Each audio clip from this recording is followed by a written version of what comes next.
Let's take a look.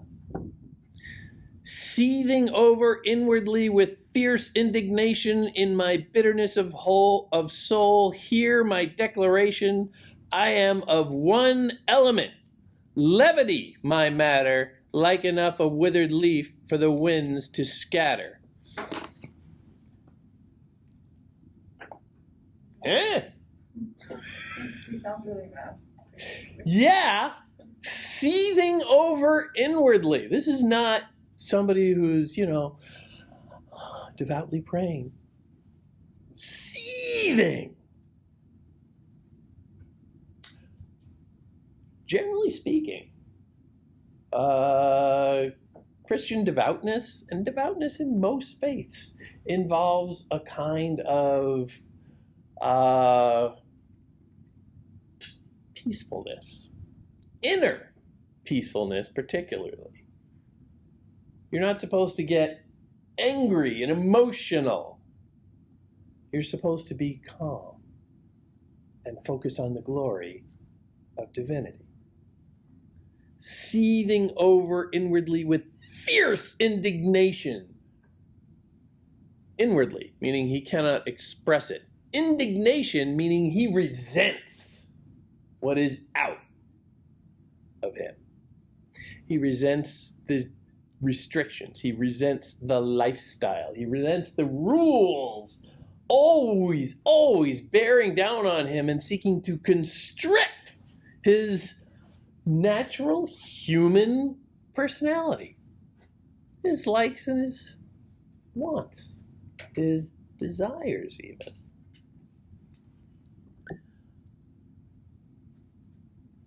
Hear my declaration. Well, that's very clear. Okay. He's going to declare something. I should pay attention. And what is that declaration? I am of one element.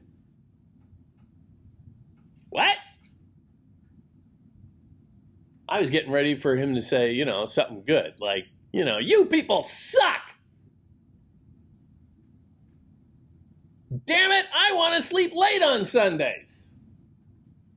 I want to eat whatever I want, whenever I want it, not according to some rule book handed down to me. And, every now and then, going out with girls wouldn't be a bad thing.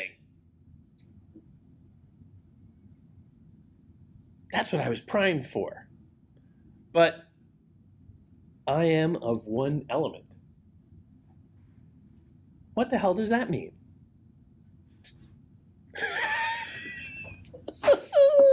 Go easy on yourself. It's a little confusing. Deliberately so.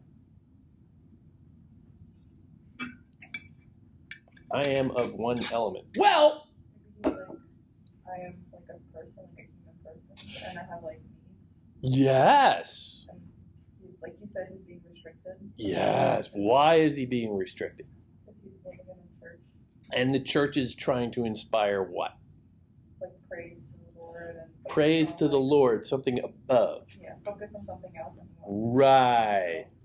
To deny his physical nature in favor of a spiritual nature that focuses on the ideal.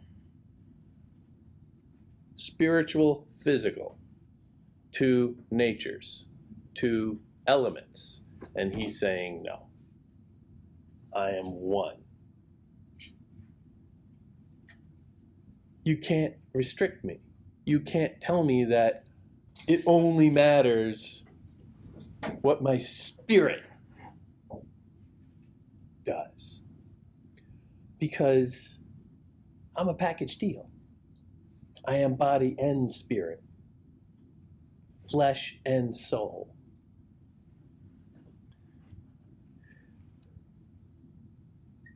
Levity my matter, like enough a withered leaf for the winds to scatter. Not sure what's going on there, but having declared himself one element subject to the physical world, he is now vulnerable in that physical world. A leaf getting blown around by the wind is completely out of its own control. Completely subject to the power of nature. Since it is the property of the sapient means wise, to sit firm upon a rock, it is evident that I am a fool, since I am a flowing river, never under the same sky, transient forever.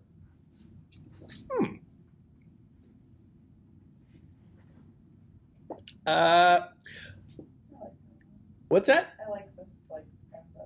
Why do you like this stanza? I like this one I kind of understood the most. Okay, what do you understand about it? Like he's saying the monks are kind of talking about things and not living the life. Yeah. And he wants to just live life. Yeah, he wants to, quite literally, go with the flow. They're saying, no, you have to be a rock. You have to be sturdy. Remember the rock imagery in a Christian context, and he's writing as a Christian. Rock imagery, the rock of St. Peter, the rock on which the whole church is built. So you have to be the rock. The unshakable foundation of the faith. But he's saying, no, man, I'm like a flowing stream. I got to go where nature tells me. So he's taking on a basic opposition to Christianity. He is taking, I don't think he has a great understanding or knowledge of Taoism, but he is taking a Taoist approach to Christianity here. But also look at, that's just the what of what he's saying here. Look at also the how he's saying it, the form. Since it is the property of the sapient to sit firm upon a rock, it is evident that I am a fool, since I am a flowing river. Since we agree upon this, it must be deduced that this. If this, then that. That is a syllogism. A syllogistic argument is a cornerstone of, scholasticism, education broadly, rhetoric, raised in the classics. So here he is showing his background a little. Even the dropping of the word sapient here, which I'm sure the original bears out. He is tipping his hand that I'm a smart guy. And there you can see also a little pride in that, a little arrogance in that. And pride and arrogance, are those well-known Christian virtues? Not so much. Hither, thither, masterless, ship upon the sea, wandering through the ways of air, go the birds like me. Bound am I by narrow bond, prisoner to no key, questioning go I, for my kind find depravity.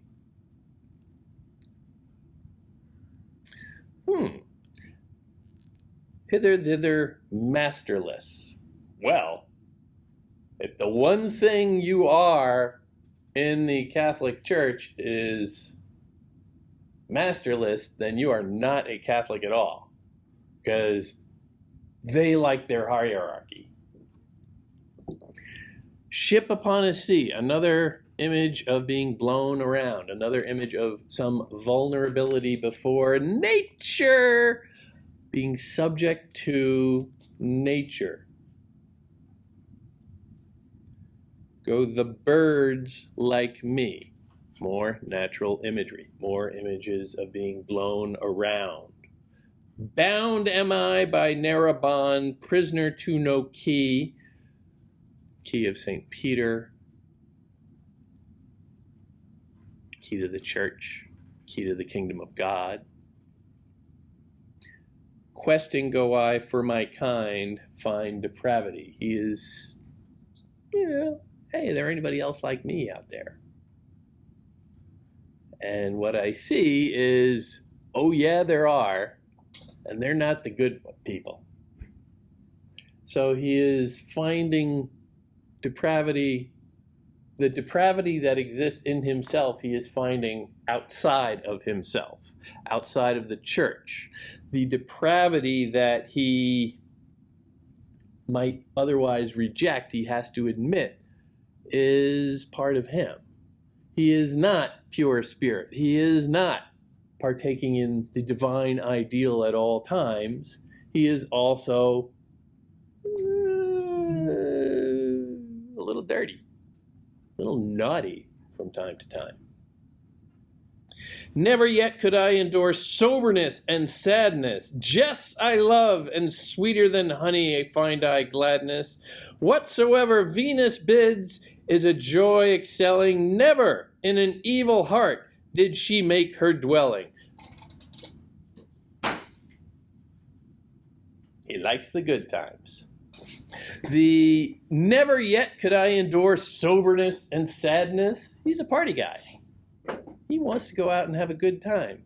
Jests I love, and sweeter than honey find I gladness. Happiness. Joy on earth among people. When you jest, you generally are around people. You are not jesting in prayerful solitude like a good monk. He's enjoying the world. And that is part of him. It is not a sacrilege necessarily. It is not a rejection of the Spirit. It is all one.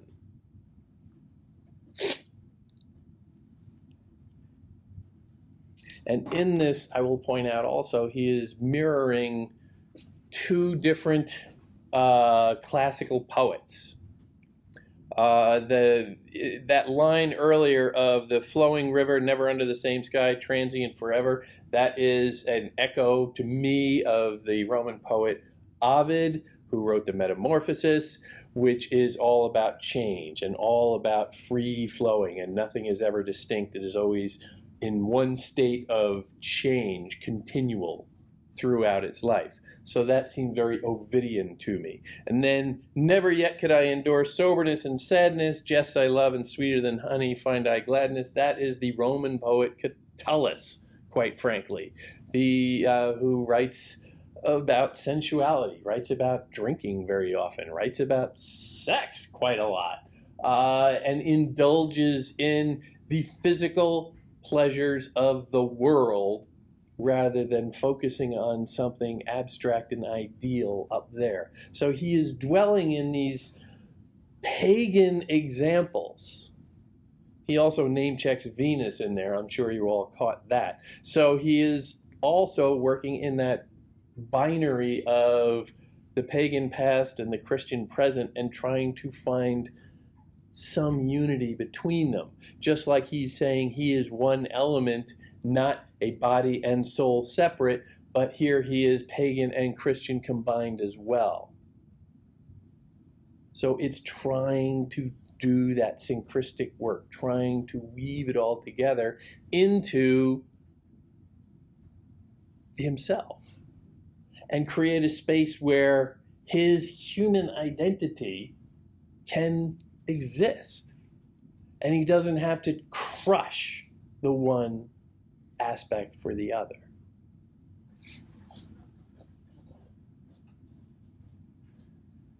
Down the broad way do I go, young and unregretting. The Broadway is probably not Broadway where you go to see the shows, but different kind of show. The aisle up the middle of the church. Down the Broadway I go. Wrap me in my vices, up virtue all forgetting, greedier for all delight than heaven to enter in. Since the soul in me is dead, better save the skin. He feels his soul is dying in the church, and so is the only answer to find refuge in flesh. Because again, he can't be both. He is being told that he needs to be either flesh or spirit, and he's saying that, well, my spirit feels dead. So does that mean I'm just pure flesh? Why can't I be both? Pardon, pray you, good my lord, master of discretion, but this death I die is sweet, most delicious poison, delicious, sweet, sensory sensations, physical sensations. Wounded to the quick am I by a young girl's beauty. She's beyond my touching? Well, can't the mind do duty? Well, what does that mean? I can't touch the girl. So, what can he do?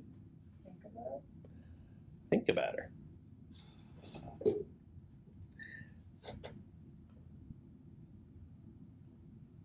What do we think that he's probably doing when he's thinking about her? He's not touching the girl. He's touching, well, we'll just leave that go.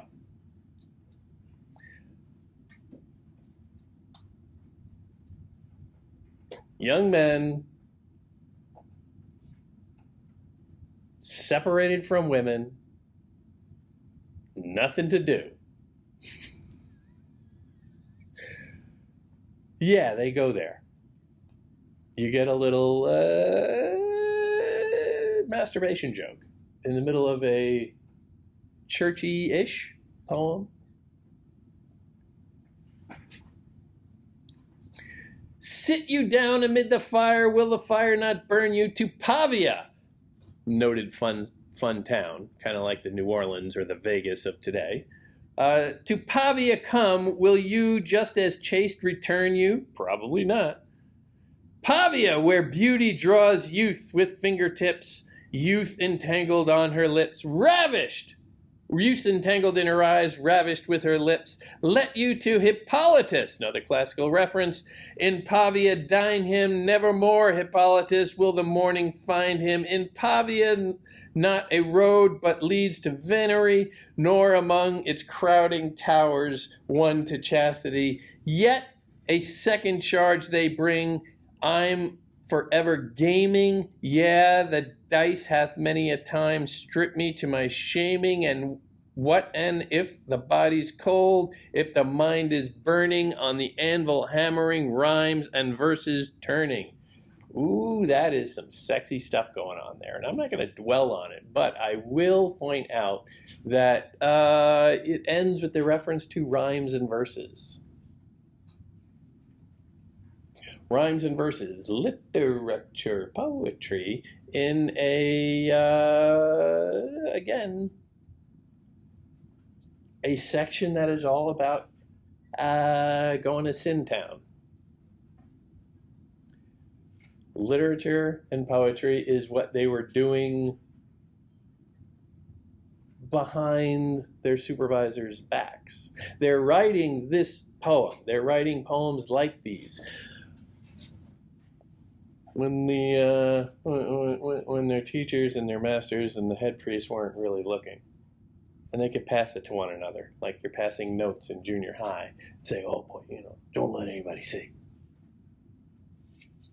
So that sense of sinfulness is wrapped into poetry. So when he is writing this, he is expressing a kind of sinful nature in itself. He's not writing theology right here. He is not writing necessarily a lot of pious platitudes about the divinity, even though that is clearly informing a lot of what he's doing.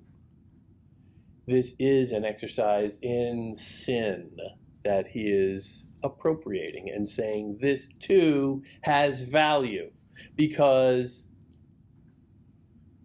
we are sensual creatures as well as spirits. And poetry appeals to the mind and the ear specifically, just like the flesh of a woman, the smell or the taste of something else. That sensuousness is what he's dwelling on. And again, the sensuousness is what the church is always telling him to put off. That's the bad stuff. You are not a sensual creature. You are pure spirit. And the body is to be forgotten and left behind.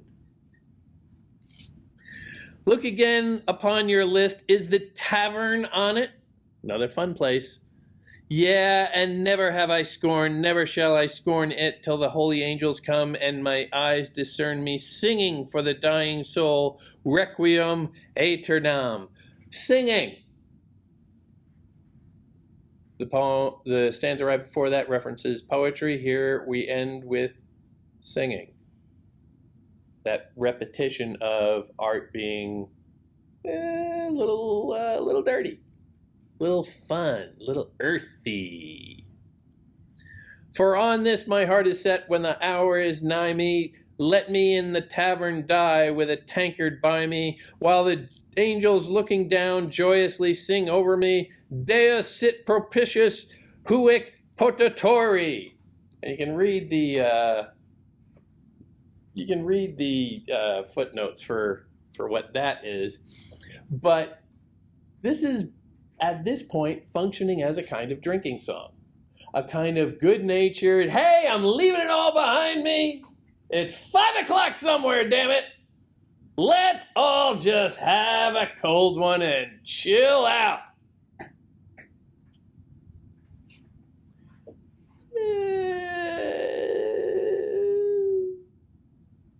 Very human, very earthy, not ideal, not respectable, but it's human.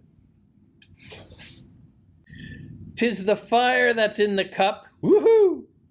Kindles the soul searches, 'tis the heart that drenches in wine, flies to heaven's porches. Sweeter taste the wine to me in a tavern tankard than the watered stuff my lord bishop hath decanted. Well, he seems to like going out for a drink at the local tavern more than getting the little sip of whatever crap wine they're serving at the church service. That's kind of clear. But again, there's something specifically odd to me about that first line. 'Tis the fire that's in the cup. And I don't know why, but that definite article, the, makes me uncertain. 'Tis fire in the cup. Not a cup. Indefinite articles would work perfectly well there. A cup, well, that's every cup, right? But no, this is the cup.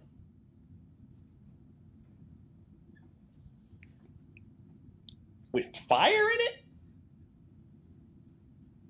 it? Not literally in it. Although, you know, there are those people who light brandy on fire and make it look cool. Or I guess hot. But I think we're dealing with a metaphor there. Fire in the cup, you know. I'm guessing they're not getting the really smooth stuff. So we're told that this is a metaphoric reasoning here. And if it's metaphor, then that means it's representative. It's not real fire. It's just alcohol that is particularly strong. It's supposed to be not just the thing, but something else, something different. In the cup. And again, the fact that it's at the end of a line. In poetry, beginnings and endings, how does the line begin or end? Here they end with the cup. Very specific at the end of the first line of that stanza. The cup. Well, in a Christian context, are there any famous cups? Oh, yeah. The Holy Grail. The Holy Grail. Very good. You've been to Sunday school, or at least you watched the Indiana Jones movie about that. The Holy Grail, the cup that Christ drinks out of on, what is it, the Last Supper. And he does the whole "this is my body, this is my blood" thing that Catholics just go crazy with. So let's just pick our way through this with that.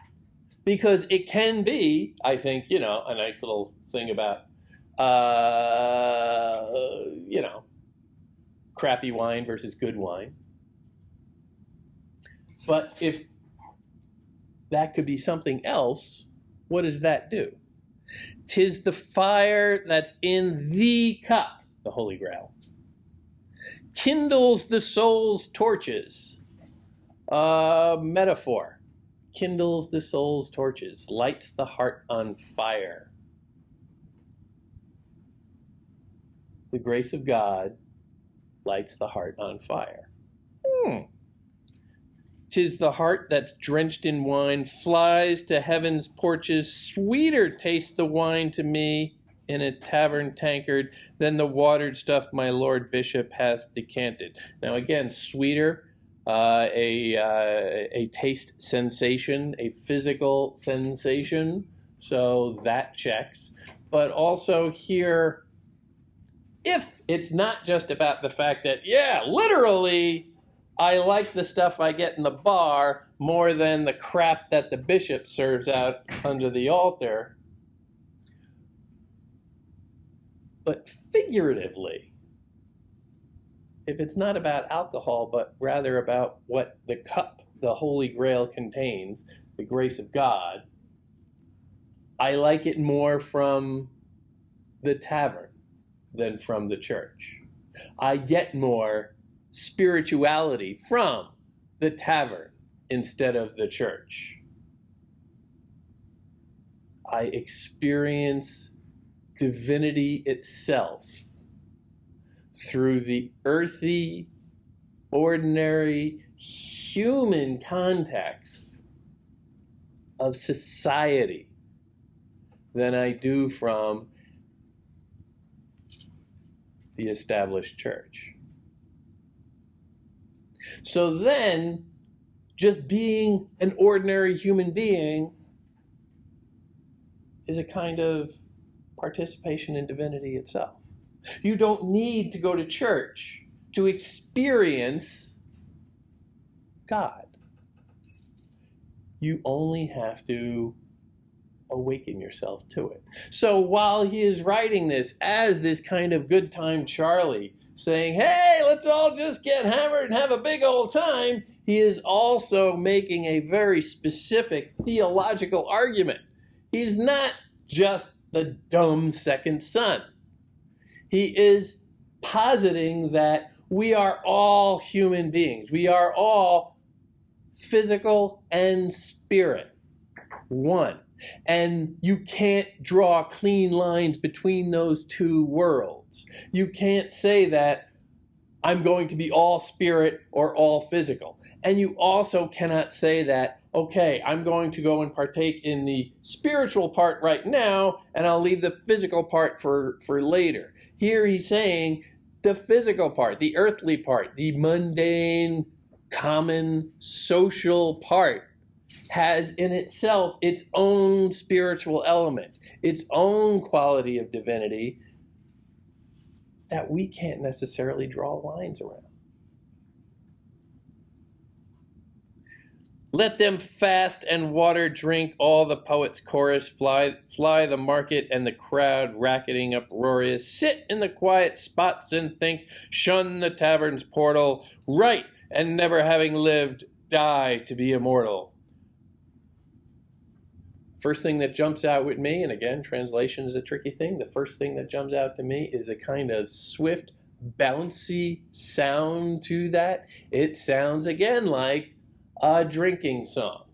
But a drinking song, while might be something that, you're used to just sort of swaying out when you're 3 sheets to the wind, can, as that earthly cup, can have its own measure of spirituality within it.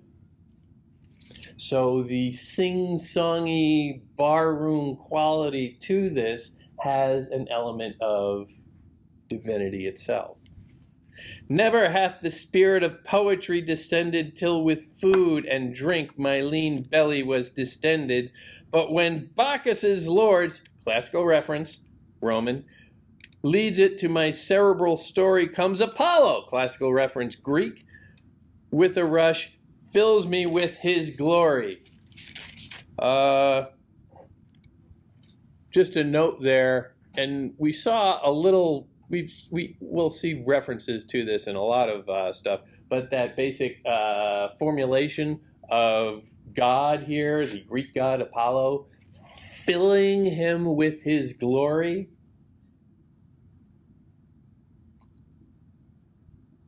I'm not going to spell that out for you, but you can read that a couple of ways.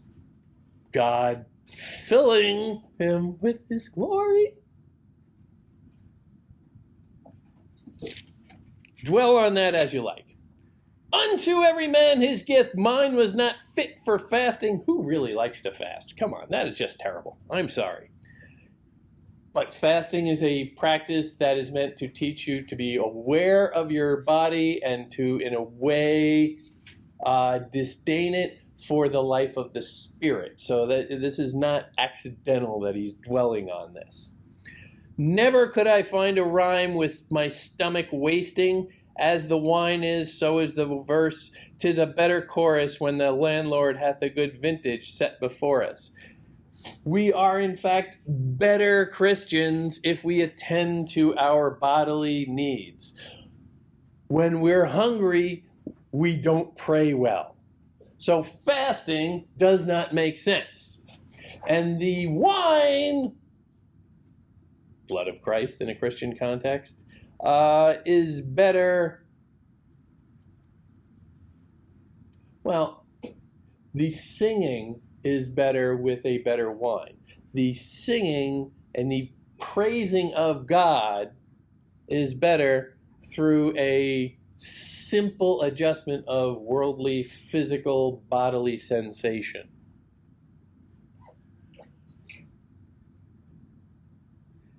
"'Tis a better chorus when the landlord hath a good vintage set before us." You buy a decent drink and people will respond. But also, as an institution, if the church is always emphasizing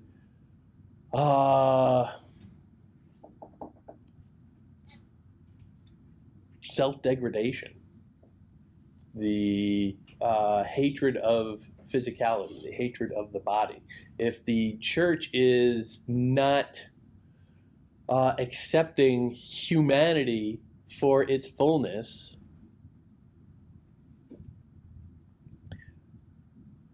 what can the church expect? It becomes a lesser church then. Good, my lord, the case is heard. The case is heard. Lawyerly term, like he's arguing in court. Another sign of an education, somebody trained in rhetoric. Good, my lord, the case is heard. I myself betray me and affirm myself to be all my fellows say me. See, they in thy presence are. Let whoever hath known his own heart and found it clean cast at me the stone. Which is defiant, saying everybody around me who hasn't had these thoughts, fine, judge me. It is in a way a kind of defiance through vulnerability. He is saying, okay, yeah, everybody can gang up on me. He is making himself vulnerable. By admitting this stuff out loud, he is, even if it's anonymous. But by saying these things, by making this case, as he put it, he is voicing a serious critique against the church. And he's saying, all right, fine, come at me. So he is putting his human vulnerability at stake and saying, all right, fine.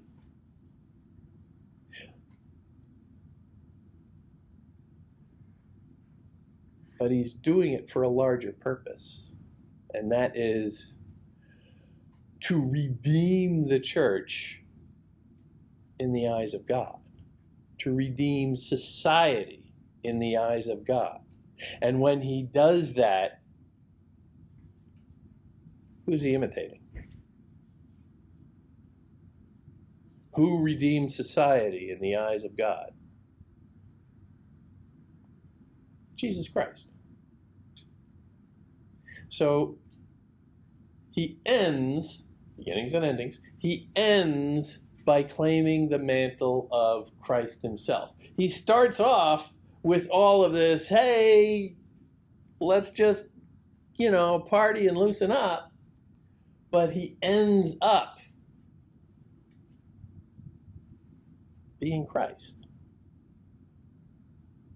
Exposing himself, making himself vulnerable to the punishments of this world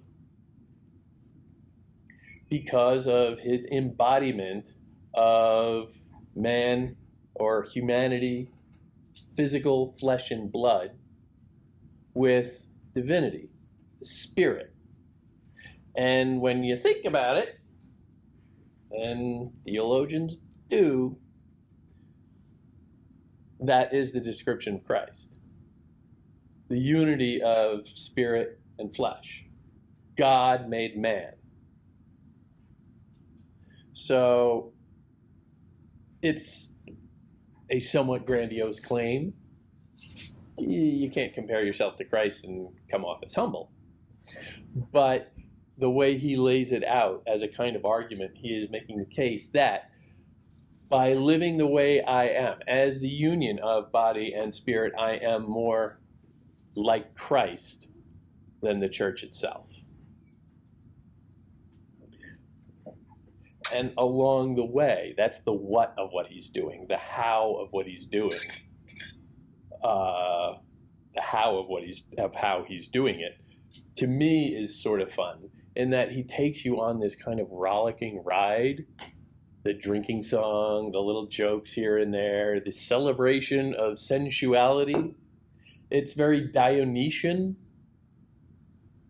celebrating of wine, of song, of love,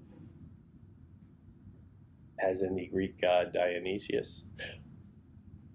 But it is all ultimately to a Christian end. So again, you see that marriage of the pagan and the Christian brought together, pagan, Christian, spirit, body, all wrapped up into one.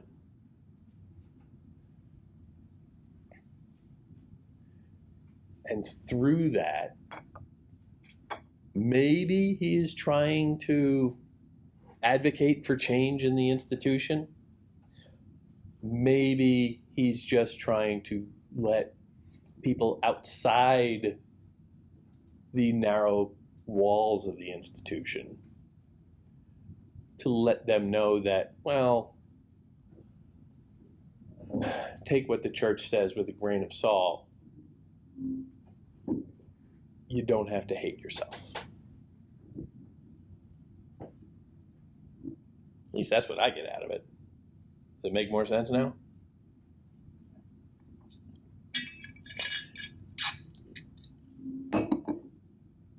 I'm not doing anything particularly complicated here. I'm just going through it and looking at what the words on the page say. I've got some contextual knowledge. I've got some, some background that maybe you guys don't. But there's nothing in what I said over the last few minutes that isn't anchored in, hey, what's this? And you go line by line. And you can start to ferret things out. And if one thing appeals to you over another, you go with that one thing. You don't have to take it all in. And if you have to scan through and say, I don't know what the hell's going on there, that's fine too. Find what you can make out of anything. Sometimes it might be, a biblical image, the cup.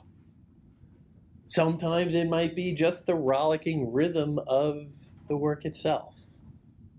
Sometimes it might be the cheeky little jokes that get squeezed in there. It's trying a number of different strategies to speak to you. And if you just tune in a little, you can usually pick up on a couple. And once you have a couple lines that sort of make sense to you, you can start going through the rest. That is a toe hold on that sheer face that lets you start to climb.